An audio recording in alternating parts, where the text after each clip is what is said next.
Jackpoti i Serbisë, 1. Historia dhe kurthi, 600 vjeçar. Serbia ka 600 vjet që ëndron ta rikthej kontrollin mbi Kosovën pa pasur nevojë për ushtri, por përmes numrave.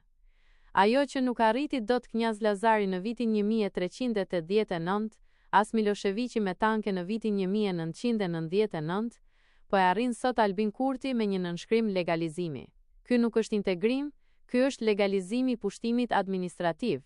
Për herë të parë në historinë tonë të re, Shteti i Kosovës po njeh si të vlefshme letrat e lëshuara nga banda dhe strukturat që deri dje i quanim kriminale. 2. Planifikimi sekret. Mbi popullimi fiktiv. Pse u mor ky vendim tani? Sepse u largua pengesa kryesore, presidentja Vjosa Osmani. Ajo si juriste e dinte mirë se pranimi i dokumenteve ilegale do të hapje e kutisë së Pandorës. Plani është i thjeshtë dhe i tmerrshëm.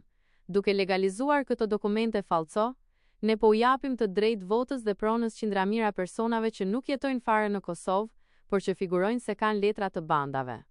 Ky është 10 fishimi i fiktivitetit. Brenda natës, ne do të zgjohemi me një popullsi serbe të fryrë artificialisht, e cila do të kërkojë asociacion me kompetenca ekzekutive mbi bazën e këtyre numrave të rrem.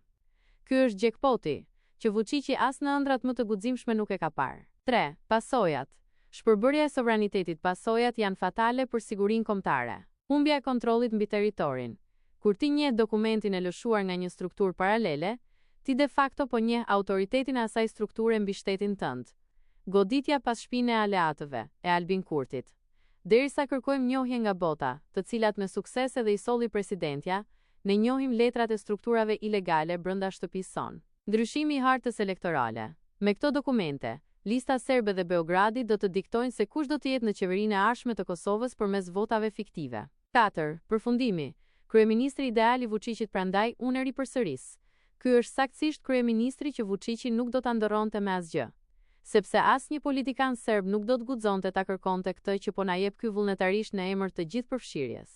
Ky vendim nuk është i duhur, është një thik pas shpine për kushtetutshmërinë tonë, që u demaskua fiks në momentin kur zëri i vetëm institucional që bënte rezistencë u anashkalua nga ky grup i rrezikshëm.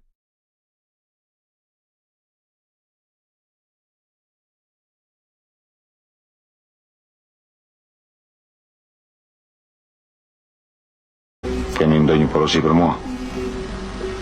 Po. Nga populli shqiptar.